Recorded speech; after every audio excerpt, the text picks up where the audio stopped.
시청자 여러분 안녕하십니까. 신통방통 윤태윤입니다. 검수완박 법안을 어떻게든 문재인 대통령 임기 중에 통과시키려는 민주당이 이제 대놓고 꼼수를 쓰고 있습니다.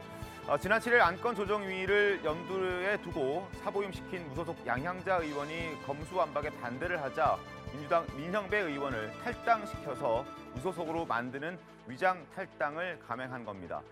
민형배 의원의 탈당과 동시에 민주당은 기다렸다는 듯이 곧바로 안건조정위원회 소집을 요구하기도 했습니다. 양향자 의원은 민형배 의원 탈당 소식에 경악을 금치 못한다라는 입장을 내놨는데 비단 양 의원의 마음만 이렇겠습니까? 대다수의 국민들도 민주당의 행태에 경악을 금치 못하고 있을 겁니다.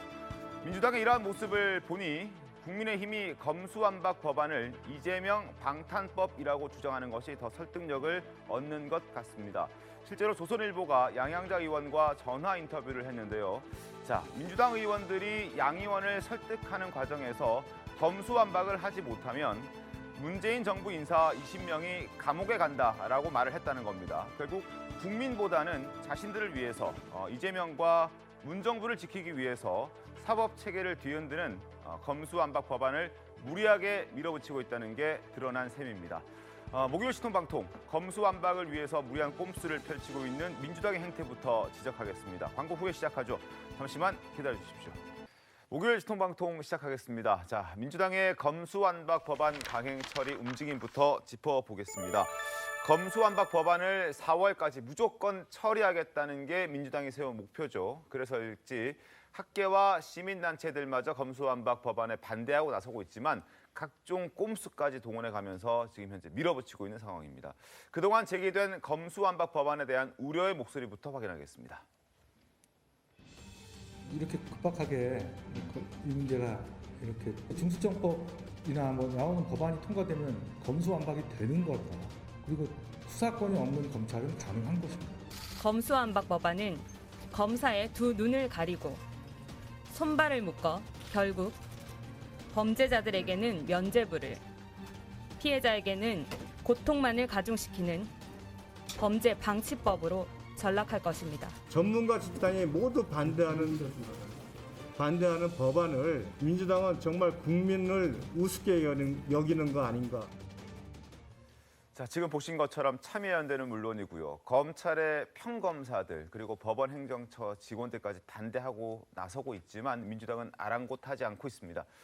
민주당의 목소리도 확인해 보겠습니다. 국회의 시간입니다. 검찰의 조직적 항명이 선을 넘고 있습니다. 유검무죄, 무검유죄의 부조리가 사법 정의를 교란시키고 있습니다. 경찰이든 검찰이든 집단 행동에 대해서는 반드시 그 책임을 물을 것이라는 점 분명히 하겠습니다. 어제도 검찰의 집단 행동이 계속되었지만 개혁 입법의 시혜를 멈추거나 되돌릴 수 없습니다. 반드시 검찰 수사권 분리로 검찰을 국민의 품으로 돌아오게 하겠습니다. 급기야 민주당은 꼼수를 넘어서 막장 국회를 만들고 있다는 비판을 받고 있습니다. 하나씩 짚어보죠. 먼저 첫 번째, 민형배 의원의 기획 탈당, 꼼수 탈당이라는 부분입니다. 여야의 다툼이 큰 쟁점 법안에 관련해서는 안건조정위라는 것을 소수당이 요청할 수 있습니다. 그런데 이 안건조정위를 무력화시키기 위해서 위장 탈당까지 감행한 게 민주당의 모습입니다. 박홍근 원내대표의 목소리 들어보겠습니다. 본인이 아마 내부적으로 작성을 해 주변에 이제 분들에게 자문을 구해보기 위해서 작성을 한 것 같긴 하는데 아직은 그것을 이제 공식화시키지 않은 것으로 저는 알고 있고요. 만약 이제 양향자 의원께서 지금 그 고민을 뭐 하고 계시다면 그건 또 본인의 선택이기 때문에 저로서는 뭐 어쩔 수 없는 것이고요. 그러나 우리는 또 거기에 따른 대책도 다 준비가 되어 있다. 자, 또 다른 대책이 준비되어 있다는 것이 또 다른 민주당 의원을 탈당시켜서 안건 조정위를 무력화시키는 것인지는 상상하지 못했습니다. 김경진 의원님, 이런 초유의 일까지 벌이는 이유는 뭐라고 보십니까? 그러니까 어떻게든지 통과시키겠다고 하는 거죠. 그러니까 민주당이 지금 기히 공언했던 대로 4월 중에 법안 통과시키고 그다음에 문재인 대통령의 마지막 국무회의를 통해서 이 법안을 공표하겠다. 그리고 그런 과정을 통해서 이재명 전 대선 후보라든지 민주당 의원들, 또 네. 민주당 정치인들에게 대해서 현재 검찰이 수사하고 있는 사건들 완벽하게 무력화시키겠다. 그리고 그런 목표를 위해서는 절차적인 민주주의, 절차적인 어떤 합법성은 네. 아예 안중에 두지도 않고 그냥 우리는 탱크로 밀고 가겠다. 이건 한마디로 말해서 그 옛날 군인들이 쿠데타 하는 거하고 똑같은 것이다. 저는 그렇게 보고 있습니다. 쿠데타 하는 것과 똑같다라는 의견까지 나왔습니다. 그렇지는 않고요. 큰 흐름을 좀 봐야죠. 이제 우리나라 역사에서 큰 획기적인 어떤 전환점들이 있었는데 네. 그 전환점에 있는 것이 뭐냐면 우리나라가 이제 절차적 민주주의, 실질적 민주주의라는 얘기를 하는데 결국은 법치주의라고 하는 근간이라고 하는 부분에 있어서의 검찰이 어느 위상에 있는 거냐는 것이 우리가 계속 논의의 쟁점이 됐던 겁니다. 그래서 모든 국민은 법 앞에 평등하다고 했는데 네. 실질적으로 이제 90년대 들어서부터 검찰의 권력이라고 하는 것이 비대화된 문제에 대한 인식부터 해서 수사 기소의 분리라고 하는 것을 우리가 이제 만들어 가서 검찰의 본연의 업무로 좀 돌려줘야 된다는 논의가 그동안 있어 왔단 말이에요. 네. 그것은 뭐냐면 여야의 정치 모든 분들이 그렇게 얘기했던 겁니다. 뭐 지금 권성동 의원마저도 수사 기소 분리해야 된다는 얘기를 그동안 해왔고 네. 그 전에 원내대표였던 조영우 의원이라든가 법조계 인사들 검찰권마저도 다 얘기를 해왔던 문제였는데 그러나 이제 지금 시점에서 봤을 때는 이 기득권에 대한 문제의 저항이라 이렇게 좀 볼 수가 있을 것 같고요. 역사적으로 보면 국회에서의 그 개혁법의 처리에 있어서 큰 전환점들이 몇 가지가 있었던 건데 항상 어려웠던 점들이 있어요. 왜 그러냐면 그동안에 한국 사회에 뿌리를 내려왔던 세력들이라는 것이 분명히 있는데 그 전환에 맞춰서 자기들이 적응한다든가 개혁을 한다든가 해오지 않았기 때문에 네. 결국은 뭐냐면 이런 이제 국회에서의 외과적 수술을 통해서 이제 개혁을 할 수밖에 없는 네. 그런 형국에 와 있다라는 거죠. 그래서 저는 이 시점에서 수사 기소 분리라고 하는 것은 한국 정치 역사에서 반드시 해야 될 시점에 와 있다. 그리고 이제 의석 분포로 얘기했는데 지금 이 민주당의 의석 분포와 전반적인 지형에서의 이 개혁을 하지 못하면 네. 앞으로 향후에 50년, 100년도 어렵다는 얘기예요. 그래서 지금 역사와 대화를 한다고 하는 차원에서 이 문제를 해야 된다라는 소명의식을 갖고 있다고 그런 차원에서 민영배 의원을 탈당시키는 강수까지 둔 겁니까? 이제 제일 중요한 것은 국회에서의 법이라고 하는 것은 입법 아닙니까? 입법을 만들고 법을 만들고 그 법에 따라서 행정이 따라가는 거고 사법은 실질적으로 뭐냐면 이 행정이나 이것을 잘 따라갔는지 조사를 하고 적용하는 것이 사법체계 아니겠어요? 그런데 이 사법체계라는 것은 이제 검찰과 보통 이제 법원에서 이렇게 하는 건데 이게 기본적으로 구조적인 시스템이 잘못됐다라고 했을 경우에 누가 먼저 개혁을 해야 되냐면 고쳐야 되냐 입법이라는 거예요. 그럼 입법이라고 하는 것은 결국은 의회 내 의석 분포를 가지고 조정을 해야 되는 건데 지금 이제 민영배 의원이 법사위로 갔단 말이에요. 네. 근데 안건 조정위원이라 제가 이제 법사위 저도 얼마 네네. 전까지 활동을 했었기 때문에 잘 아는데 안건 조정위원회라는 것은 이제 소수의 의견을 좀 더 반영해서 하자라고 하는 조정위를 만든 겁니다. 왜 그러냐면 소위에서 의견이 집약이 되거나 합의가 잘 안 되니까 그러면 좀 더 소단위에 있는 안건 조정위원회에서 합의 절차를 만들어 보자. 그래서 이제 3분의 2라고 하는 그 통과 준칙을 만든 거죠. 네. 그랬다고 했을 경우에 저희는 말한 것처럼 현실적인 측면에서 안건 조정위원회에서 통과를 하고 법사위 전체 회의에서 네. 올리려고 하면은 결국은 뭐냐 민주당은 이 관철을 시키기 위해서는 필요한 조치였다 이렇게 볼 수밖에 없는 거죠. 불가피한 조치였다. 예. 예. 김수인 평론가는 어떻습니까? 네, 민영배 의원 같은 경우는 바로 뭐 얼마 전까지 직전까지죠. 인사청문 TF 단장을 민주당에서 역임을 했습니다. 인사청문 지금 굉장히 중요한 문제고 연일 여러 후보자들의 의혹이 보도가 되고 있는 이런 상황이죠. 굉장히 인사청문회 준비만으로도 바빠야 되는 그 자리에 있던 TF 단장이 탈당을 해서 나간다라고 하는 거 이것은 얼마나 굉장히 졸속적으로 추진되고 있는지를 보여준다라고 하는 것이고 뭐 민영배 의원 말고 다른 의원은 또 없었는지 그것도 좀 궁금한 대목입니다. 그렇게 한창 당에서 중책을 맡아서 일을 하고 있었던 의원이 나간다고 하는 것 이런 것들은 이제 저는 뭐 갑자기 생각나는 것이 예전에 2000년 정도에 총선 끝나고 나서 당시의 민주당이 공동 여당 파트너였었던 자민련과의 공조를 회복하기 위해서 의원 3명을 탈당시켜서 그때 저 자민련의 의석이 17석이었기 때문에 원내 교섭단체를 만들어주기 위해서 의원 꿔주기를 한 적이 있었거든요. 그때 굉장히 큰 빈축들을 샀는데 그때 경험을 다시 되돌려서 반복하는 것이 아니냐. 그리고 2년 전에 민주당에서 뭐 이건 자유한국당, 미래통합당도 마찬가지였지만 위성정당을 또 창당을 한 적이 있습니다. 위성정당 이어서 위성의원을 만들어낸 것이 아니냐. 네, 이 절차적인 부분에서는 변명할 여지가 없는 그런 행동인 것 같습니다. 위성 의원을 만든 행태 아니냐라는 비판의 목소리 들었습니다. 일단 탈당한 민영배 의원 역시 혹시라도 생길 수 있는 역할에 대비하는 것이다라는 뜻을 밝히면서 알박기용 탈당이라는 점을 숨기진 않았습니다. 자신의 페이스북에 올린 글인데요. 안건 조정위가 생기면 그 역할을 위해서 그 대비하기 위해서 자기가 지금 탈당을 했다라는 표현을 본인이 직접 했습니다. 자, 여기에 이러한 행태에 양양자 의원은 반대 입장을 밝혀왔습니다. 양양자 의원은 어떤 얘기를 했냐면 경악을 금치 못하겠다라는 얘기를 했거든요. 화면 좀 보겠습니다. 자, 양양자 의원의 입장을 바로 보여드리도록 하겠습니다. 자신이 검수완박 법안에 대해서 반대 입장을 밝히자마자 민영배 의원을 탈당시키는 민주당의 행태, 자당 국회의원을 탈당시켜서 안건조정위원으로 하겠다는 발상에 대해서 경악을 금치 못하겠다라고 말을 하고 있습니다. 게다가 오늘 아침 조선일보를 보면요. 양양자 의원과 조선일보가 전화 인터뷰를 한 게 있는데요. 제목이 이렇게 달려 있습니다. 문재인 정부 인사 20명이 감옥에 간다. 검수완박을 통과시키지 못하면 이라는 제목이 달려 있습니다. 지금 보시는 이 신문인데요. 검수완박 안 하면 문정부 20명 감옥 간다며 찬성하라 하더라. 민주당의 의원들이 양양자 의원을 설득하는 과정에서 나온 얘기를 양양자 의원이 조선일보 기자에게 얘기를 했고 그걸 제목으로 조선일보는 뽑아냈습니다.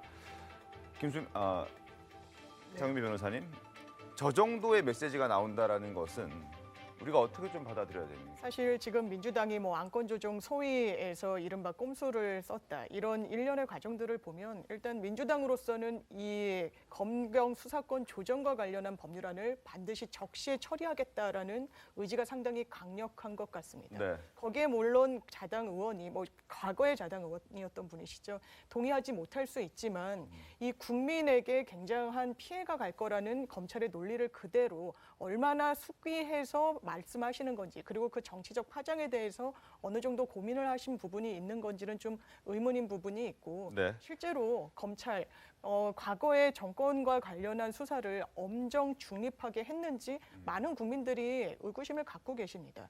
실제로 제 주변에 어떤 영장 전담을 맡으셨던 판사님께서 이런 말씀하신 적이 있어요. 아니 변호사가 들어와서 자기 의뢰인을 구속시켜 달라고 하더라.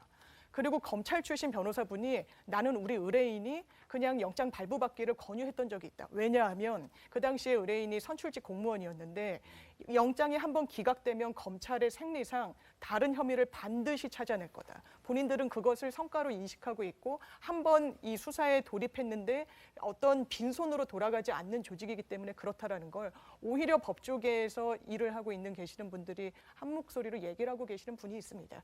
이렇다면 이게 국민의 어떤 피해를 최소화하는 것과 어떤 무슨 맞물림이 있겠습니까? 당연히 개혁이 이루어져야 되는 부분이 분명히 있고 물론 속도감 있게 나아가는 부분에 있어서 디테일에서 채워나가야 되는 부분이 있다는 것도 저는 인정합니다. 그런데 이 방향성의 자체에 대해서 제동을 거는 거는 좀 온당한 방향은 아닌 것 같습니다. 장 변호사님 말씀에 대해서 웬만하면 토를 안 달아야겠지만 그래도 뭔가 좀 반박의 말씀을 좀 드려야겠어요.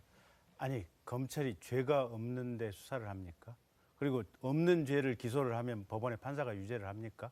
없는 죄로 영장을 청구하면 판사가 영장 발부를 해줍니까? 검사가 하는 일은 죄가 있기 때문에 수사를 하고 죄가 있기 때문에 압수수색을 하고 죄가 있기 때문에 기소를 하는 겁니다. 양양자 의원과 관련해서도 본인 내지는 아마 본인의 그 지역위원회 사무국장 하셨던 분이 기소됐던 걸로 저는 그렇게 들어서 알고 있습니다. 그러니까 어쩌면 검찰 수사로 인해서 본인도 피해라면 피해 이런 것을 입었다고 할 수 있는 분인데 제가 듣기로는 본인이나 또 의원실의 보좌진들이 많은 생각과 토론을 한 끝에 이건 아니다. 해도 너무한다. 엊그제 법원 행정처 차장께서 오셔서 그랬지 않습니까? 대다수의 지금 헌법학자나 형사소송법 학자들의 다수설이 지금 현재 민주당이 추진하고자 하는 이 검수완박 법안이 위헌이라고 보고 있다. 다수의 견해가. 그래서 이 부분에 대해서는 심도 깊은 논의와 토론이 필요하다라고 얘기를 했는데 마치 지금 민주당이 하고 있는 것은 군합발로 이게 서울중앙청을 점거하고 있는 이런 혁명적인 군 쿠데타와 같은 식의 입법 작전을 지금 하고 있는 거거든요. 그래서 이 절차도 잘못됐고 내용도 잘못됐고 민주당이 추진하고자 하는 이 법안은 이 모든 게 잘못된 것이고 이 과정 자체가 잘못됐다고 하는 것은 사회의 대다수가 인정을 하고 있는 대목이고 딱 양양자 의원 저렇게 얘기했지 않습니까? 민주당 이게 만약에 이대로 이 검수완박법 통과 못 시키면 한 20명 이상 이게 기소돼서 처벌을 받을 것 같다. 자기네들이 제발 저리니까 지금 이 법안 처리를 시도하고 있는 겁니다. 아니 그렇지는 않고요. 지금 이제 양양자 의원이 저 얘기를 한 어떤 함축적 의미가 뭔가는 좀 더 지켜봐야 될 것 같아요. 왜 저렇게 얘기를 했을까? 항상 정치인의 저는 양양자 의원과 같이 의정 활동하면서 양양자 의원이 상당히 그 개혁적인 인물이었고 또 양양자 의원 자체가 그 삼성전자에서 여성 네, 출신으로서 신화적 존재를 했기 때문에 우리 사회에 나갈 방향에 대한 고민들 늘 해왔고 제가 알기로는 이 문제에 대해서도 같은 공유된 인식을 하고 있다는 걸 알고 있는데 그리고 이제 항상 언론 보도의 형태를 보면은 전체적인 것보다는 하나의 부분적인 그 각자의 견해를 가지고 이 부분에 더 씌우려고 하는 부분들이 있어요. 그러니까 양양자 의원 한 개인의 의견을 가지고 민주당의 전체적인 시각이 잘못됐다라고 하는 보도의 문제는 저는 크게 접근이 잘못되고 있다.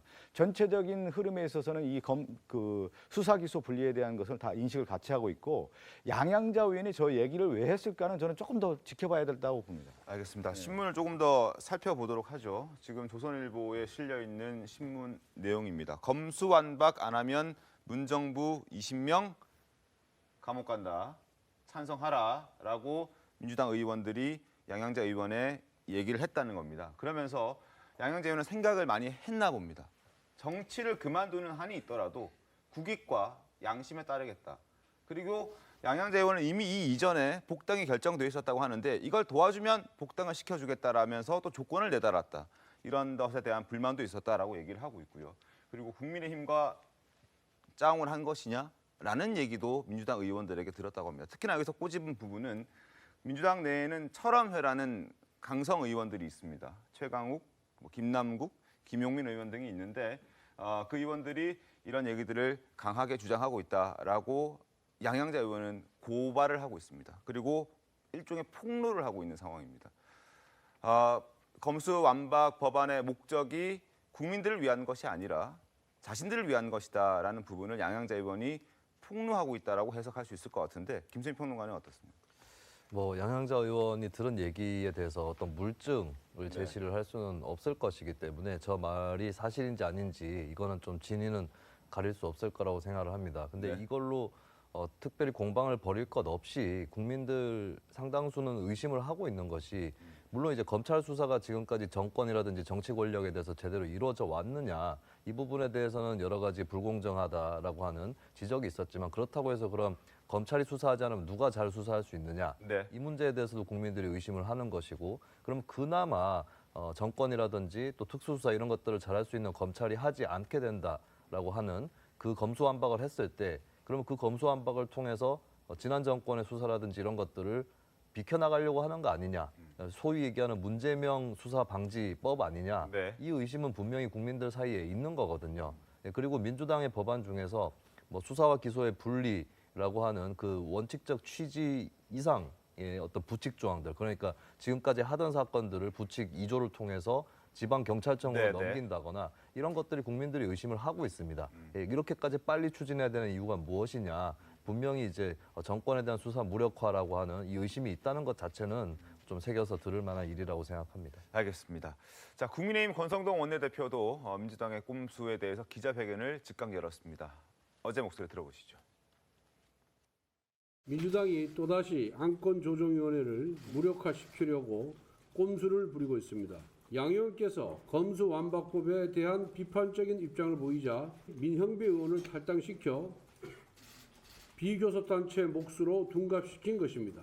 여야 3인 동수로 구성해야 함에도 민형배 의원이 안건조정위원회에 들어가면 사실상 여야가 4대2 상황이 되는 것입니다. 짜고 치는 고스톱일 뿐입니다. 자, 권성동 의원은 짜고 치는 고스톱일 뿐이다라고 얘기를 하고 있고 또 다른 민주당의 꼼수도 하나 더 살펴보겠습니다. 바로 최고령자 김진표 의원을 법사위에 투입시켰다는 부분입니다. 자, 국민의힘이 안건조정위에 52년생인 한기호 의원을 투입했습니다. 그러자 민주당이 더 나이가 많은 더 고령자인 47년생의 김진표 의원을 투입했는데 위원장 자리를 놓고 민주당과 국민의힘이 서로 부딪히고 있는 겁니다. 나이가 많은 의원이 6명 중에 가장 나이가 많은 사람이 소위의 법안 소위 그리고 안건 조정위의 위원장이 될 수 있다는 것 때문에 일단은 위원장 자리를 차지하겠다는 의도를 보여주는 것인데, 자, 김경진 의원님, 위원장의 권한이 얼마나 강하길래 위원장 자리를 꼭 차지하겠다는 저런 의지를 보여주는 겁니까? 그러니까 지금 안건 조정위를 열게 되면 네. 어쨌든 사회, 그다음에 어느 시점에 표결을 붙이느냐 이 부분에 대한 의사결정을 위원장이 하게 됩니다. 네. 그래서 가령 발언 시간이 굉장히 어느 정도 이제 주어졌다 이럴 경우에 그러면 지금 가령 국힘 쪽에서 위원장을 맡고 있다 이러면 계속해서 토론이 진행하겠다고 국힘 쪽 의원이 요구한다면 그렇게 될 가능성이 크고요. 만약에 민주당의 위원장이 잡고 있다면 이 정도 했으면 발언 충분하니까 이제는 내부에서 표결을 합시다. 네. 그걸 위해서 지금 민주당이 4대2의 구도를 만들어 놓은 거 아니겠습니까? 그러면 4명이 자 그러면 이게 안건 조정 중단한다 이러면 원래 네. 국회법에 있던 90일간의 수기 기간은 없어져 버리는 거거든요. 그리고 그냥 이 상임위로 전체회의로 올라가는 거죠. 것이기 때문에 그래서 이 표결 실점을 결정하는데 위원장의 역할이 매우 결정적이에요. 아니 저는 이제 일단은 꼼수란 단어가 맞지 않다고 봐요. 국회 안에서는 의석 분포와 법안 통과를 위해서 서로 머리 싸움을 하는 겁니다. 그래서 지금 야당의 국민의힘도 사보임에서 한기호 의원이 또 들어온 거 아니겠어요? 그리고 그렇다고 하면 분명히 여당의 법안 통과에 대해서 권성동 원내대표가 결정한 거 아니에요. 그래서 한기호 의원을 또 배정을 하고 이게 이제 결국은 국회 안에서의 수싸움을 하는 거거든요. 그래서 우리는 여당 입장에서 이 법안을 반드시 통과하겠다라는 측면에서 김진표 위원장을 만드는 거고 네. 야당은 또 이걸 저지하기 위해서 한기호 의원을 만드는 건데 결국 지금 김경진 의원 얘기한 것처럼 사회권이 매우 중요해요. 안건조정위원회에서 충분한 의원들의 토론이 이어지고 난 다음에 그러면 이 시점에 어느 정도 시점에서는 표결 처리합시다.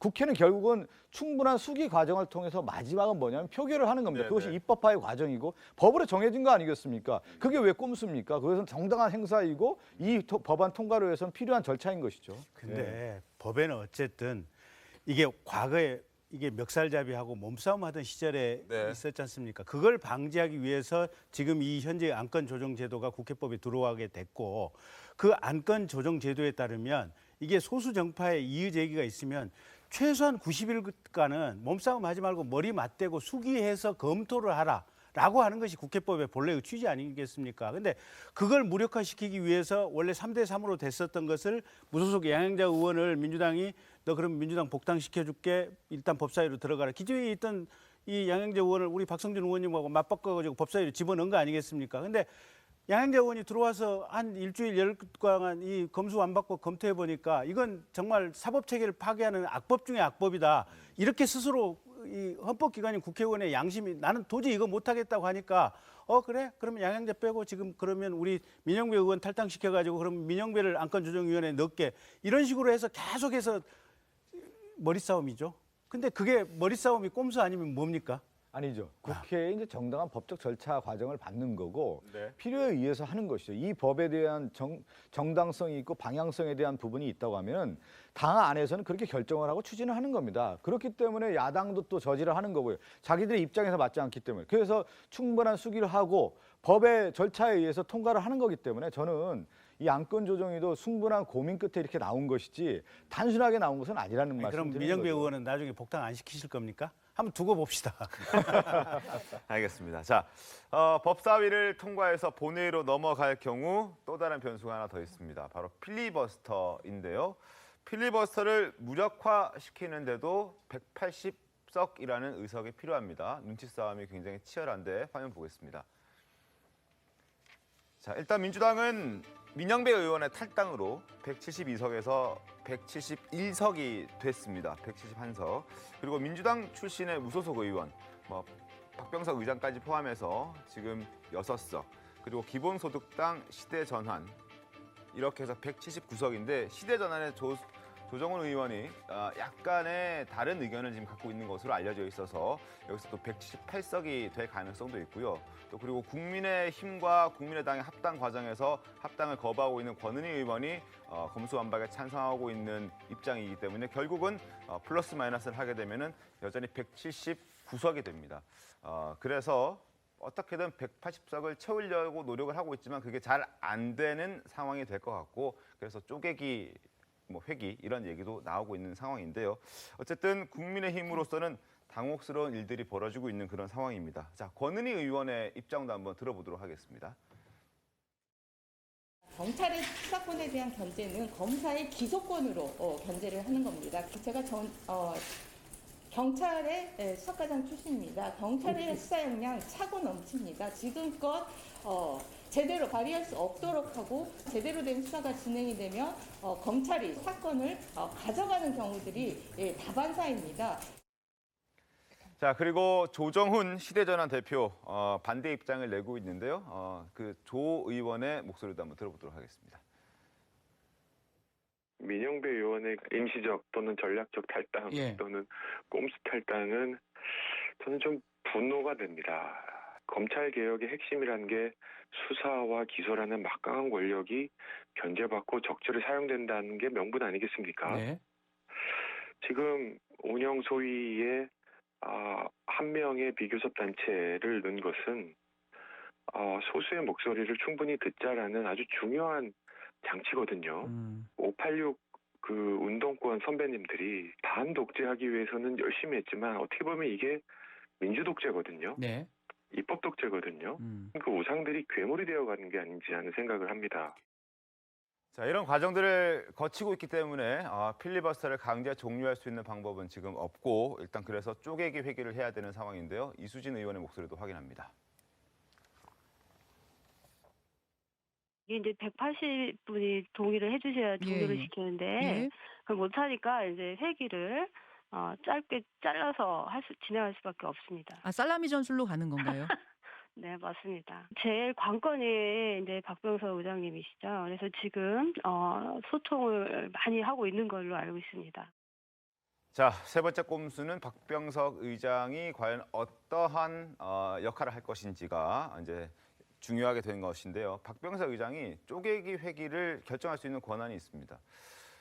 과연 지금 당초는 미국과 캐나다로 이제 출장을 가기로 돼 있었는데 그 출장을 취소했습니다. 취소한 의미가 무엇인가? 과연 중재를 하기 위한 것인가? 아니면 민주당을 돕기 위한 것인가? 의견이 분분한데 김수민 평론가님은 어떤 목적으로 출장 가지 않았다라고 생각하십니까? 저는 일단은 좀 긍정적으로 보고 싶습니다. 그러니까 출장을 가버리면 의장이 부재한 상황이 되어버리는 것이고 네.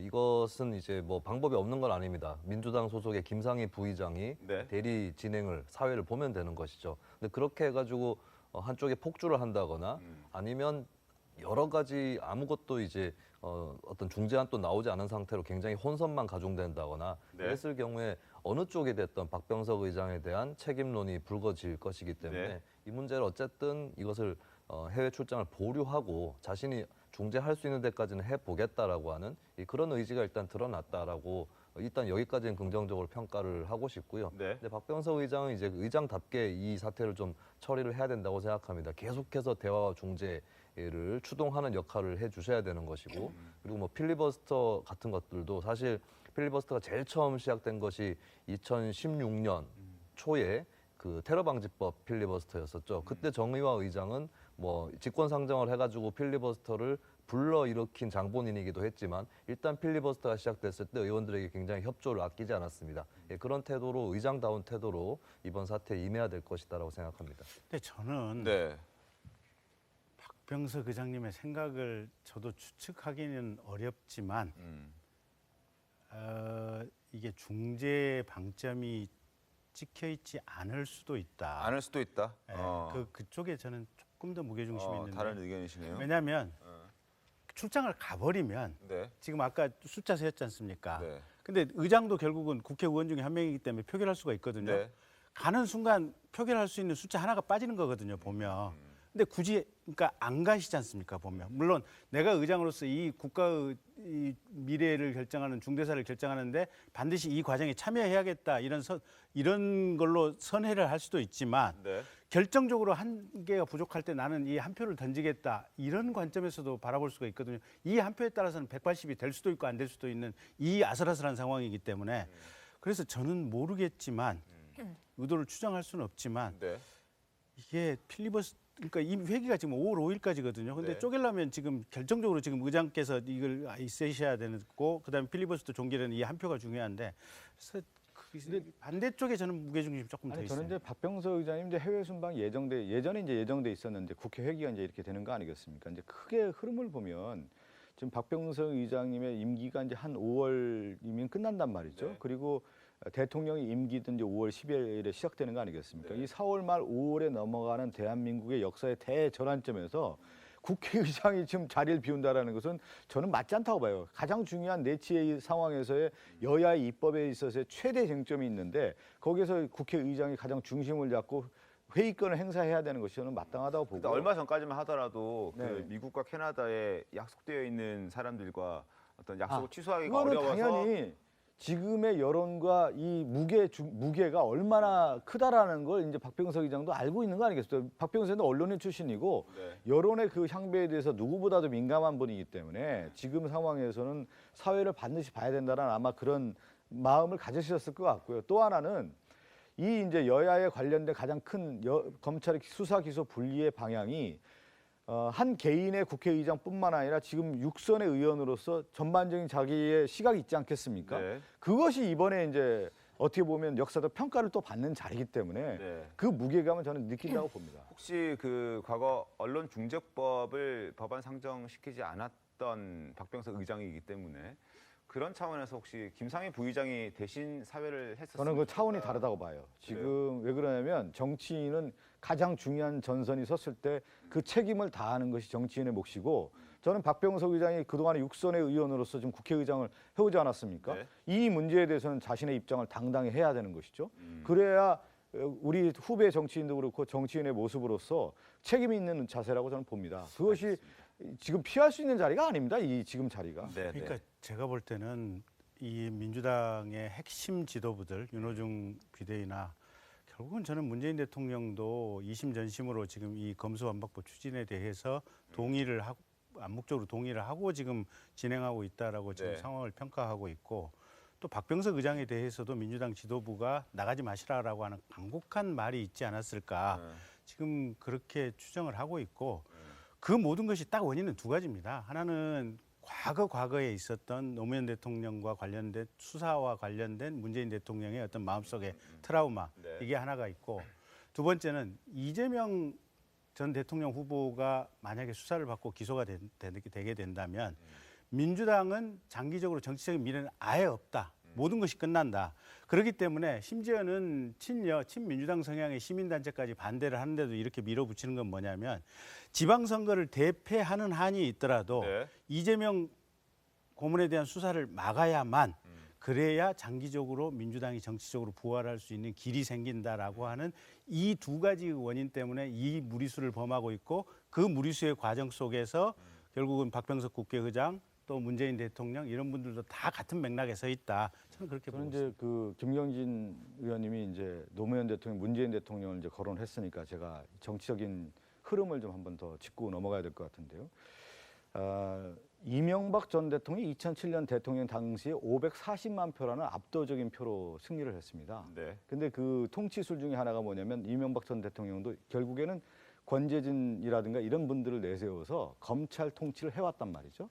그런데 실제 이제 2008년 광우병 파동 이후에 촛불 집회가 일어나니까 뜨거웠어요. 그러면서 2009년도부터 어떻게 되냐면 검찰 통치를 더 강화했어요. 노무현 전 대통령에 대한 무리한 수사를 통해서 했단 말이에요. 네. 근데 결국 어떻게 됐냐면 2008년 총선에서는 압도적인 승리를 했지만 지금 얘기한 것처럼 검찰 통치를 하면서 2010년에 지방선거를 패배합니다. 그러면서 여론이 정말로 이명박 전 대통령이 국가 통치자로서 가능한 사람이냐 회의적인 시간들이 많았단 말이에요. 그래서 어떻게 됐냐면 정치라는 게 무서운 거예요. 2012년 총선 과정을 보십시오. 이명박 전 대통령은 하나도 총선권을 행사하지 못했어요. 그 당시에 비대위 체제가 되면서 박근혜 전 대통령이 그 당시 한나라당을 다 접수를 합니다. 식물 대통령이 되는 거예요. 그래서 저는 정치라고 하는 것은 우리가 역사의 거울을 통해서 배우는 겁니다. 윤석열 당선인뿐만 아니라 지금 국민의힘의 그 지금 권력을 잡은 분들은 역사를 알아야 되는 거예요. 배우고 정말 어떻게 통치를 하는 것이 마땅한 것인지를 네. 배워야지. 지금의 힘을 가지고 있다고 해서 자기의 칼날을 마음껏 휘두른다고 했을 때 없는 죄 씌워가지고 한다고 했을 경우에 국민의 심판이라는 것이 얼마나 무서운지 이명박 전 대통령의 사례를 통해서 배워야 되고요. 지금 윤석열 당선인의 캠프에 많은 분들이 누가 있냐면 이명박 전 대통령에 있었던 그 캠프에 있었던 그 검찰 출신들이 지금 가 있단 말이에요. 알겠습니다. 역사를 배우시기 바랍니다. 알겠습니다. 자, 국민의힘도 여러 명심하셔야 가지 돼요. 생각이 있으시고 또 민주당도 입장이 있겠지만 어쨌든 상황을 좀 지켜보겠습니다. 이제 그 박병석 의장의 역할 그리고 본회의, 뭐 법사위 이런 모습들이 한 일주일 상간에 또 열흘 상간에 마무리가 될 것 같습니다. 상황을 좀 지켜보고 이야기를 좀 더 나중에 또 이어가도록 하겠습니다. 자, 그리고 양양자 의원의 조선일보 인터뷰를 저희가 계속 소개해드리고 있는데요. 어떤 얘기가 있는지 한번 더 보도록 하겠습니다. 자, 양양자 의원의 인터뷰 기사 내용을 보면요, 이런 내용이 있습니다.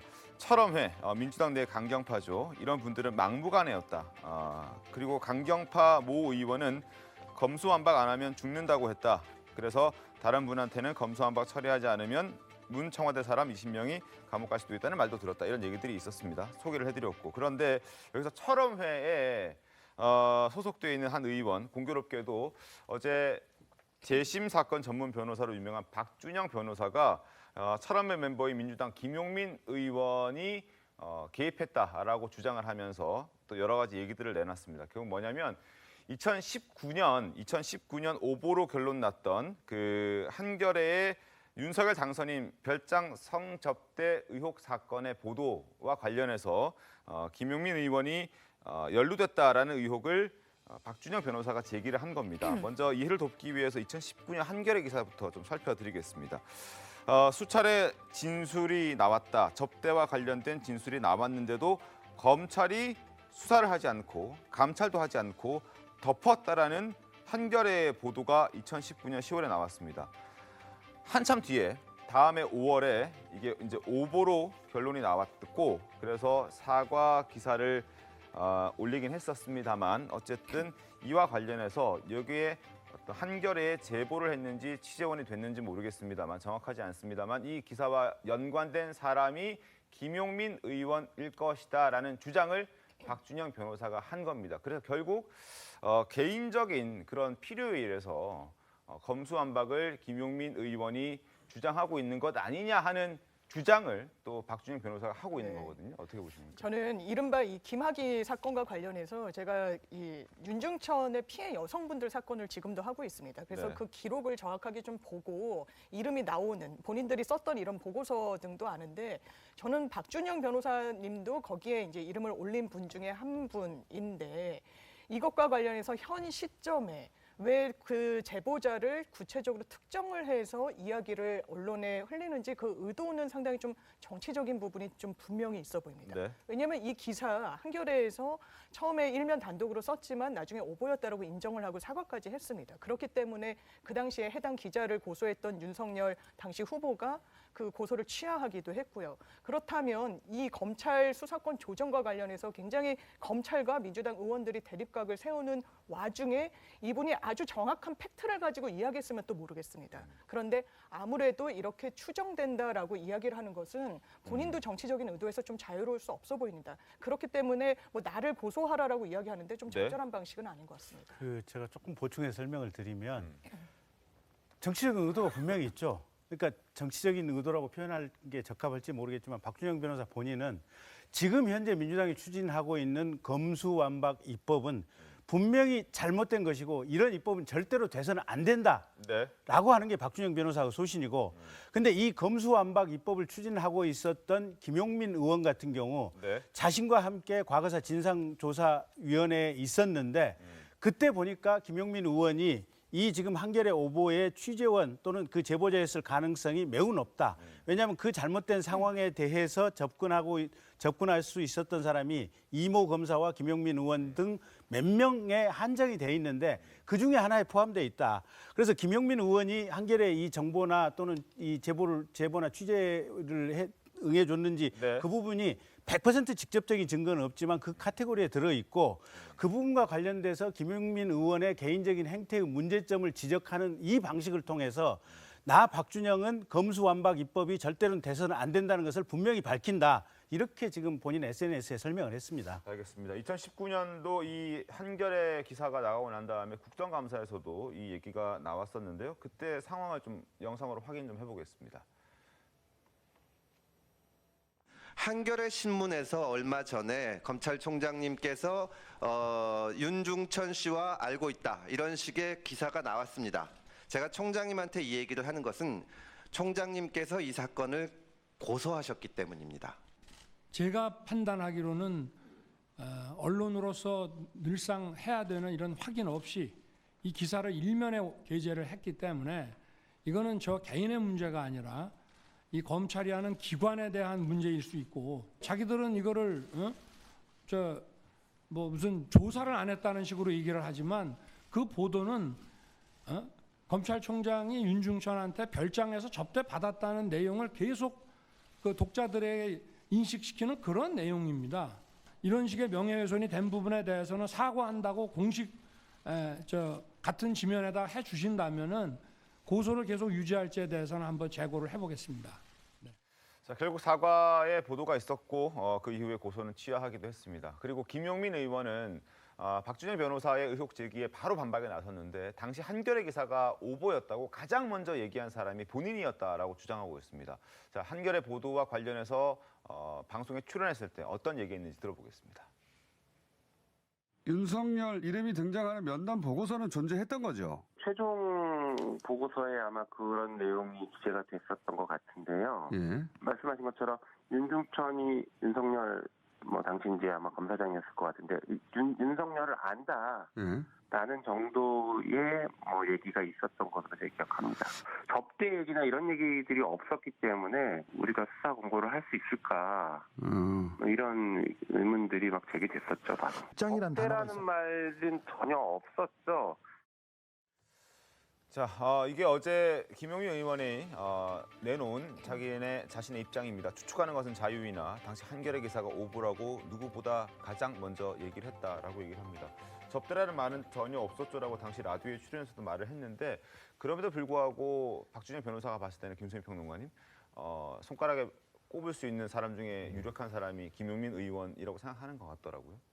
어떤 이유에서 그런 것 같습니다. 네, 일단 그때 이제 과거사 조사에 관여를 했던 사람들이고 이제 몇 명 특정을 했었죠. 이규원 검사하고 같이 김용민 의원을 박준영 변호사가 특정을 한 것인데 근데 저는 이제 그때 관여했었던 인물이라는 이유로 어느 정도 의심을 할 수 있겠지만 이것 역시도 어떤 증거를 제시하기는 좀 어렵지 않나 그런 생각은 있습니다. 그리고 방금 보신 자료 화면은 당시의 그 상황을 좀 보면 한겨레 오보 직후에 저 방송을 진행했던 김어준 씨라든지 이쪽에서도 윤중천 접대 의혹 이거는 아니다라고 하는 그런 입장들을 좀 피력을 했거든요. 그런 의미에서 김용민 의원이 당시에 자신이 먼저 아니라고 했었다라고 한 것 그 자체는 팩트라고 보여집니다. 근데 저는 이런 식으로 이제 김용민 의원이 본인의 어떤 사적인 이유, 수사를 피하고 싶은 이유 때문에 검수완박을 반대한다 이렇게 논의가 흘러가는 거는 좀 우려스럽고요. 오히려 비판을 하려고 한다면 저는 김용민 의원이 며칠 전에 법사위에서 법원 행정처 차장의 어떤 검수완박에 대한 우려에 대한 설명을 듣고 국회가 우습냐라고 얘기했던 그런 태도가 오히려 비판받아야 된다고 생각합니다. 법원 행정처에서 지적을 했던 부분은 현재 법안에 있는 그 독소 조항들이라든지 그리고 검수완박하고 또 무관하게 경찰의 권력만 굉장히 크게 부풀리거나 혹은 헌법에 있는 검사의 영장 청구권을 인정하지 않는 부분들 이런 것들에 대해서 법조인으로서 해야 될 지적을 법원 행정처에서 한 거거든요. 근데 여기에 대해서 고압적으로 김용민 의원이 나왔다든지 이런 부분에 대한 비판으로 가야 된다고 생각합니다. 저는 이제 박준영 변호사와 이제 김용민 의원 간의 어떤 관계 내용을 좀 보면은 어쨌든 김용민 의원은 정확한 팩트를 중심으로 전달했다는 게 지금 확인되는 거 아니겠어요? 그 문제 이전에 수사 기소의 분리에 대한 가장 핵심적인 게 뭐냐면 김학의 사건도 저는 연관이 있다고 봐요. 김학의 전 차관은 법무부 차관이고 검사이고 최고의 엘리트였습니다. 네. 근데 이 성접대 의혹에 대한 당사자였는데 그 동영상에 모든 사람이 김학의라고 다 지정을 하지 않습니까? 근데 검찰에서만 아니라고 얘기를 했단 말이에요. 그래서 김학의는 어떻게 됩니까? 마지막에 변장을 하고 야반 도주를 해요. 아마 기억하실 겁니다. 근데 그게 누가 도와줬냐? 이거를 도와준 사람이 검찰이지 않았겠냐라는 또 의혹도 제기가 됐단 말이죠. 네. 그렇기 때문에 무혐의 처리를 했는데 그러면 저는 이제 생각이 들어요. 검찰 출신이 오히려 김학의 사건에 대한 부분을 정확하게 수사를 해서 명명백백하게 밝히는 것이 검찰의 입지를 확고히 하는 것이지, 그래서 수사 기소가 분리가 안 된다 이런 논리를 펴야 되는 건데 지금 김학의 전 차관 관련된 부분을 무혐의 처리하면서 수사 기소를 분리해서 반대한다? 이게 어떻게 마땅하겠습니까? 그리고 박준영 변호사도 저는 잘 모르는 분이에요. 이 훌륭한 변호사를 알고 있는데 본질의 핵심이 뭐냐면 김학의 전 차관의 성접대 의혹에 관련된 부분을 오히려 검사가 더 조사를 해서 밝히라고 하는 것이 주장을 하고 거기에 관련성이 없다라고 하는 것을 밝히는 것이 더 중요한 것이지 왜 이 문제를 본질을 호도하게 되는 겁니까? 저는 그 문제는 마땅하지 않다, 적절하지 않다 이렇게 보고 있습니다. 네. 그 김학의 차관 관련된 수사가 최초의 검찰 내부에서 아마 봐주기 수사를 한 것은 저도 그런 것 같아요. 그래서 최초에 수사했던 검사나 담당자들은 아마 지금 현직에 남아 있는지 아니면 뭐 이렇게 사표를 내고 나갔는지는 모르겠지만 비난받아 마땅하고 현직에 남아 있다면 그런 분들은 승진돼서는 안 될 거라고 저도 개인적으로 생각을 하고 있어요. 그건 최초 초기 수사는 굉장히 잘못된 건 맞아요. 근데 그렇다고 해서 현재 검수 입법 검수 완박처럼 수사 체계를 완전히 바꾸고 심지어 위헌적인 그리고 모든 국민이 우려하는 이런 범죄자 천국을 만드는 것이 과연 적절한지는 한번 민주당이 잘 생각해 보시기 바랍니다. 알겠습니다. 자, 윤석열 당선인 일정을 한번 좀 지금부터는 짚어보겠습니다. 당선 이후 처음으로 호남 지역을 찾았습니다. 영상 보겠습니다.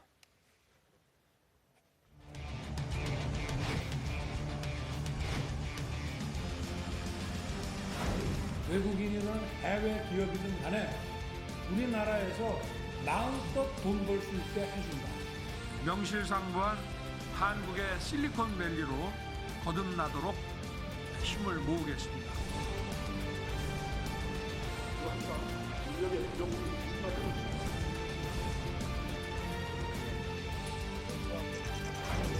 현장에서의 애로사항을 정부가 놓치지 않고 여러분들 하여튼 사업하시는데 최선을 다해서 지원하도록 하겠습니다. 고맙습니다. 자, 윤 당선인이 어제 호남 찾아서 풀 수 있는 규제는 다 풀겠다 이렇게 말했다고 합니다. 들어보겠습니다. 제가 임기 중에는 하여튼 첫째 그 정책 방향은 풀 수 있는 규제는 다 푼다. 그리고 누구든지 우리 국민이든 우리 기업이든 외국인이든 해외 기업이든 간에 우리나라에서 마음껏 돈 벌 수 있게 해준다. 그리고 저희는 세금만 받으면 되는 겁니다. 이 새만금과 이 전라북도를 기업들이 아주 바글바글거리는, 그리고 누구나 와서 마음껏 돈 벌 수 있는 그런 지역으로 한번 만들어 보십시다. 저도 최대한 노력하겠습니다. 어쨌든 지역 경제를 살리겠다라는 의지를 드러냈다라고 볼 수 있을 것 같은데, 저렇게 지역 행보를 하는 윤석열 당선인의 모습을 보고 민주당에서는 이거 사전 선거운동하는 거 아니냐는 비판 목소리 나오던데요. 지난번에 대선 직전에 문재인 대통령께서도 군산 가시고 그랬지 않습니까? 물론 이제 그때는 국힘 쪽에서 조금 비판의 목소리가 있긴 했지만 네. 그냥 그거는 보시는 시청자들이 그냥 정치권에서 귀여운 난타전 정도로 이제 이해해 주시면 될 것 같고요. 어쨌든 중요한 거는 네. 윤석열 당선인께서 후보 시절에 약속했던 부분은 반드시 지킨다. 다시 오겠다면 다시 오고 네. 가서 국밥 한번 더 먹겠다 그러면 시장 상인회 만나서 국밥 한번 더 먹는다. 계속해서 지금 그런 행보라고 봐주시면 될 것 같고요. 저 규제 이제 해소 부분도 그만큼 대한민국의 일자리가 부족하니까 어떻게든지 외국으로 나가 있는 우리나라 기업들 다시 유턴시키고 네. 해외 기업들을 끌어들여서 대한민국의 일자리를 많이 만들어서 청년들이 취업하기 좋은 나라를 만들겠다라고 하는 강한 의지를 피력했다. 이렇게 봐주시면 될 것 아니 같습니다. 저는 뭐 윤석열 당선인이 지역에 가서 사람들 만나고 또 민심 청취하는 건 좋은 거라고 봅니다. 저는 뭐 선거운동하고 전혀 관련이 없다고 저는 보고 있고요. 열심히 다니시고 또 정치하는 거 중요한데 이런 거죠. 어딘가 좀 본 듯한 느낌이란 말이에요. 이명박 전 대통령의 전봇대 뽑기라든가 아니면 뭐 박근혜 전 대통령 줄풀세라든가 지금 또 규제 풀기라든가 이런 어떤 선언적 의미보다는 실질적으로 저는 국정 5년에 대한 청사진을 윤석열 당선인이 좀 그렸으면 좋겠어요. 지금 인수위에서 하나도 안 나온단 말이에요. 대한민국 5년간 앞으로 2022년부터 27년까지 나는 이 나라를 이렇게 경영하고 운영하겠다라고 하는 것들을 내놔야죠. 그러면서도 지역에 가서는 지역의 발전 전략에 대한 부분들을 같이 공감해야지 단순하게 그냥 규제 풀겠다 이런 것이 돼서는 안 된다. 왜 그러냐면 대통령 당선인은 이제 역사와 대화하고 국민과 대화하고 책임의식이 있어야 되는 거예요. 선거운동 하듯이 그냥 한 줄 이런 논평을 해서는 안 된다. 그래서 저는 가더라도 중요한 호남을 갔을 때는 호남의 지금까지 문제가 뭔데 나는 향후에 5년 동안은 이렇게 호남 발전을 위해서 이런 그림을 그리겠다라고 하는 것을 내세우고 그러면서 이 국가 운영에 대한 것들을 국민에게 소수하고 설득해야 되는 것이지 단순하게 저는 그렇게 횡보만 해서는 안 된다는 말씀 좀 드리고 싶습니다. 알겠습니다. 제가 당선인을 위해서 한마디만 조금. 아니 전라북도 가셔가지고는 새만금에 공장과 기업들이 꽉 차 있는 전라북도 만들어내겠다. 중요한 비전 아니겠습니까? 어제 광주에 가셔가지고는 인공지능을 포함한 미래 데이터 산업의 거점 지역으로 광주를 육성하겠다. 지역에서 굉장히 중요한 어떤 지역 발전의 비전 아니겠습니까? 물론 인수위가 이제 안철수 위원장께서 조금 우리 조용히 일합시다라고 해서 밖으로 안 빠지고 있는데 가령 과학기술 현장에서 요새 이제 젊은 인구 줄어드니까 연구원들이 많이 줄어들고 있거든요. 이 젊은 연구원을 어떻게 충원해 낼 것이냐 이런 부분도 지금 중요한 이슈로 연구를 하고 있습니다. 그래서 우리 미래 비전에 대한 연구 이런 부분은 인수위에서 아마 정리할 때 이제 조만간 발표가 될 거고 지역막 갈 때마다 그 지역을 위한 장기적인 발전 대책 우리 당선인께서 열심히 얘기해 주고 계십니다. 애정을 갖고 좀 봐주세요. 자, 당초 어제 호남 일정 1박 2일 일정이었는데 안철수 위원장의 지금 부친상 때문에 어제 잠시 일정을 취소하고 서울로 올라와서 조문을 했다고 합니다. 조문하는 모습도 잠깐 보여드리겠습니다. 위로의 말씀 해주셨습니다. 저희 아버님이 1930년생이신데 건강하셨는데 코로나 후유증으로 돌아가셨습니다. 안철수 의원 가족들하고 또 우리 인수위 또 그 간부들하고 같이 30분 동안 코로나 얘기도 하고 앞으로 코로나를 어떻게 대처할 것인가에 대해서도 말씀 나누고 이렇게 했습니다. 자, 어제 조문 활동을 했고요. 그리고 오늘 다시 전남을 찾은 뒤에 부산, 경남을 또 도는 1박 2일 지역 순회 일정에 들어간다고 합니다. 앞으로 행보도 한번 지켜보겠습니다. 자, 그리고 이런 가운데 공개석상의 모습을 드러내지 않고 있는 윤석열 당선인의 부인 김건희 씨가 월간 조선과 인터뷰를 한 내용이 공개됐습니다. 화면 보겠습니다. 인터뷰 중에 옷값 얘기가 있어서 화제가 되고 있는데요. 꼭 명품을 입어야 할 일이 있다면 사비로 구입하겠다. 지금껏 사업을 하면서 갑도 을도 병도 아닌 정의 위치에서 살아왔다라고 얘기를 합니다. 돈 버는 일이 얼마나 힘든지 누구보다 잘 알고 있기 때문에 국민의 세금을 허투루 쓰는 일은 절대로 없을 것이다 라고 얘기하거든요. 김수민 평론가님, 김정준 여사의 옷값 논란과 맞물리면서 이게 화제가 되고 있단 말이죠. 어떻게 보셨습니까? 네, 아직까지 이제 뭐 영부인이 되지는 않은 상황이기 때문에 어떻게 보면 좀 말하기 편한 처지라고 볼 수 있겠죠. 앞서서 일어났던 논란에 비춰봐서 본인은 그렇게 하지 않겠다라고 얘기하는 것이기 때문에 그런 의미에서 어떻게 보면은 최근에 청와대 특수활동비 논란이라든지 옷값 논란이 새로운 대통령과 그 가족에게 어떻게 보면 좋은 교재가 되었다라고 볼 수도 있겠습니다. 그냥 놔뒀으면 또 본인들도 들어가서 관행대로 그대로 했을 수도 있고 혹은 뭐 잘못을 하지 않았더라도 그런 논란에 대비해서 어떤 자료를 공개한다거나 이런 것들을 잘 못해가지고 오해를 받을 수도 있는 그런 여지들이 있었던 건데 그 논란이 나와준 덕분에 이제 새로 들어가야 될 사람들 입장에서도 좀 참고거리가 되지 않았나 그렇게 생각이 드는 측면이 있습니다. 알겠습니다. 자, 지금부터는 지방선거 얘기를 좀 해보겠습니다. 이제 지방선거도 40일 정도밖에 남지 않았습니다. 민주당은 서울시장 후보를 놓고 내용이 깊어지고 있습니다. 송영길 전 대표의 후보 배제 방침이 계파 갈등으로까지 확산될 조짐을 보이고 있는데 먼저 영상 보겠습니다. 대한민국을 위해 송영길 의원의 경선 배제는 당원들의 뜻을 무시하는 처사이다. 우리가 원하는 건데 민주당은 왜 그런 좋은 공약을 가진 사람을 배제를 합니까? 당원들에게 맡겨주세요. 그러려고 당원들이 있는 겁니다. 당의 주인은 당원이라고 항상 우리가 말하면서 결국 이 중요한 의사결정을 당원과 국민을 배제하고 뱃사람이 결정해버린다. 사실상 이재명 후보의 정치 복귀를 반대하는 선제 타격의 의미가 있다고 생각합니다. 그건 적절치가 않고 이재명계로 분류되는 박지현 공동비대위원장도 왜 송영길 전 대표가 안 되냐라면서 당의 전략 공천위를 비판했습니다. 그 목소리 확인하시죠. 저는 이 결정을 당원과 서울시민 그리고 국민을 모두 외면한 결정으로 규정합니다. 충북은 선거에 패배한 가장 큰 원인인 부동산 실패에 책임 있는 분을 공천했습니다. 이게 무슨 고무줄 잣대입니까? 서울시장 선거는 경선을 하지 않겠다는 건 패배 선언과 다를 바 없다고 생각합니다.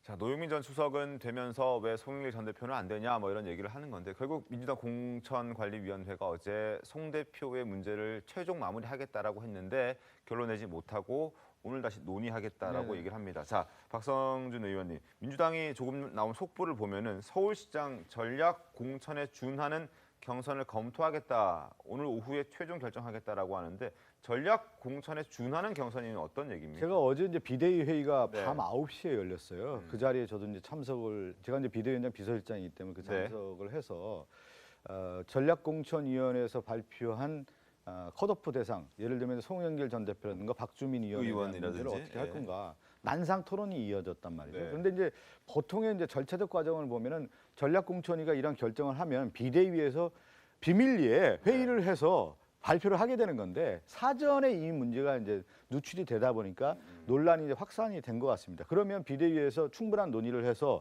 결론을 내려서 이제 할 수가 있는 건데 사전에 이것이 이제 알려지면서 비대위 자체에서 논란이 되고 결론을 내지 못했는데 그 얘기는 그겁니다. 지금 서울시장 선거 관련해서 이제 전략 선거구로 이제 지정을 했단 말이죠. 전략 선거구라고 하는 같은 맥락성인데 과거에 우리가 보면 이제 전략 공천이라고 하는 경우는 가장 경쟁력 있는 사람은 한 사람을 이제 추천해서 그런 경우를 말하는 건데 이 경우는 좀 더 넓게 보자라는 거예요. 그런 경우도 있을 수 있지만 경쟁에 있는 사람들은 몇 사람을 전략적으로 뽑아서 경선을 할 수도 있는 것이다. 이렇게 좀 보면 될 것 같아요. 그래서 오늘 오후에 다시 비대위가 열려서 최종 결정할 것으로 보이는데 지금까지 상황을 제가 그냥 옆에서 쭉 볼 때 참 어려운 점이 많습니다. 왜 그러냐면 이제 전략공천위에서 생각한 내용하고 또 박지원 비대위원장이나 비대위원들이 또 생각한 방향이 좀 다르기 때문에 그렇지만 지금 시간이 얼마 남지 않아서 오늘 안에는 어느 정도 최종 가닥을 잡아서 결론을 내야 될 것으로 보고 있습니다. 공천위가 생각하고 있는 전략 추천 경쟁력 있는 후보와 송영길 전 대표, 박주민 의원이 같이 경선을 하는 방식. 그것까지는 제가 모르겠습니다. 왜 그러냐면 일단 전략공천위원회에서 배제를 했기 때문에 그런데 이제 비대위원이나 박지원 위원장이나 비대위원 몇 분들 같은 경우는 오히려 경선을 하면 다 부여를 해서 그 경선에 기회를 주는 것이 민주당의 정신에 맞다라고 주장하는 분들이 많기 때문에 그러면 이제 전략공천위원회가 그 결정해서 내놓은 안을 철회를 할 거냐 이런 부분까지도 다시 논의가 되는 거기 때문에 오늘 회의가 아주 중대 기점에 있는 것이죠. 알겠습니다. 상황을 좀 지켜봐야겠군요. 그리고 민주당 공관위는 경기도 성남시를 또 전략 선거구로 지정했습니다. 그 목소리 들어보겠습니다. 경기 성남시를 전략 선거구로 선정을 했습니다.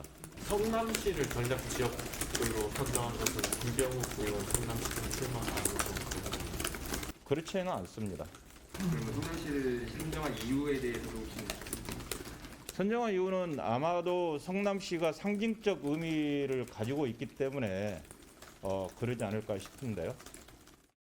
성남시의 상징적 의미라고 하면 이재명 전 지사를 떠올릴 수밖에 없는데 결국 많은 사람들이 예상했던 대로 이재명 지사가 6월 보궐선거에 나올 수 있도록 김병욱 의원을 성남시장 후보로 전략 공천하려는 계획이다. 저는 이제 김병우 의원님하고도 아주 가까운데 지금 네. 김병우 의원이 상당히 고민하고 있는 것으로 알고 있는데 그 확률은 50%를 좀 못 넘는 것 같아요. 김병우 의원 지금 전략 공천 관련된. 아, 50% 미만이다. 전략 선거구를 이제 선정했다라는 것은 어떤 의미로 또 해석할 수가 있냐면 마땅한 사람을 또 못 찾고 있는 것도 있는 거예요. 왜 그러냐면 후보가 딱 있다고 하면은 그냥 전략 공천해서 아니 경쟁력 있는 후보를 그냥 내세우면 되는 건데 그만큼 성남시와 관련된 고민이 깊다라고 하는 것이 당 지도부의 판단을 반영한 것이다. 이렇게 볼 수가 있는 거고요. 상징적 의미는 분명히 있는 것이죠. 왜 그러냐면 이재명 전 대통령 후보가 성남시의 업적을 만들어서 또 경기지사까지 됐고 경기지사의 업적을 통해 대통령 후보가 됐기 때문에 그 원천지, 본거지 우리가 얘기하는 어떤 터전이 성남시장 선거 아니겠습니까? 그런 상징적 의미가 있기 때문에 민주당 입장에서는 보다 좋은 후보, 경쟁력 있는 후보를 내세워야 되는 거고 선거구 자체로 봤을 때는 지금 성남이 만만치는 않아요. 네. 그래서 이제 상당히 우리가 고민이 있는 겁니다. 알겠습니다. 어떤 결과가 이것도 뭐 오늘 내일 중에 결과가 나오는 겁니까? 그거는 이제 경기도에서 또 판단을 해서 또 여러 이제 의견들이 있겠죠. 그거 좀 지켜보시죠. 알겠습니다. 자, 국민의힘 경기지사 후보는 내일 확정이 됩니다. 모두 윤심을 얘기하고 있는데요. 목소리 확인하시죠.